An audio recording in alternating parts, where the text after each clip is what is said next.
ఇప్పుడు మనం ఏం చేయాలి? ఆలోచించాలి. సమానత్వం కోసం ఆలోచించాలి, భూమి కోసం ఆలోచించాలి, పోరాటం చేయాలి, ఉద్యోగాల కోసం ఆలోచించాలి, పోరాటం చేయాలి, రాజ్యాధికారం కోసం ఆలోచించాలి, పోరాటం చేయాలి. ఈ పోరాటం చేస్తున్నప్పుడు అప్పుడప్పుడు దేశంలో ఏం జరుగుతుందో కూడా ఆలోచించండి. ఇవాళ భారతదేశంలో ఏం జరుగుతుంది చూస్తున్నారు మీరు అందరు.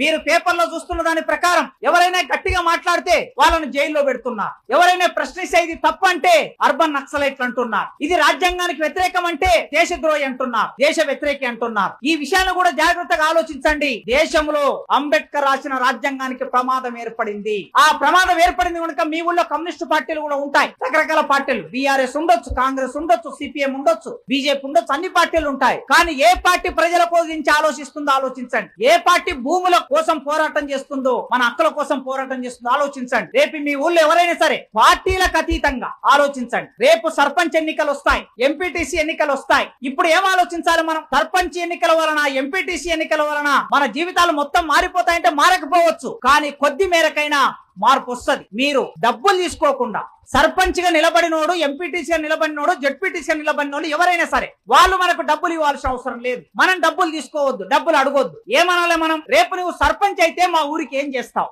అది అడగాలి మనం. మా ఊరికి మంచి పని ఏం చేస్తావు? ఇదో నేను ఫలానా మంచి పని చేస్తాను, 10 పనులు చేస్తా అంటే నువ్వు మాకు పేపర్ రాసి, ఒక 10 మంచి పనులు చేస్తాను పేపర్ రాసి, ఆ పేపర్ రాసిచ్చిన తర్వాత మనం డబ్బులు తీసుకోకుండా ఓట్లేస్తే ఎన్నికైన తర్వాత గెలిచిన తర్వాత ఆ పేపర్ ముందు పెట్టి, ఏమయ్యా పెద్ద మనిషి, సర్పంచ్ గెలిచావు కదా, 10 మంచి పనులు చేస్తున్నావు కదా, ఏది చెయ్యలేదు అని మనం అడగొచ్చు. అదే మనం డబ్బులు తీసుకొని ఓట్టేసామనుకోండి, అప్పుడు ఏమంటాడు గెలిచినోడు?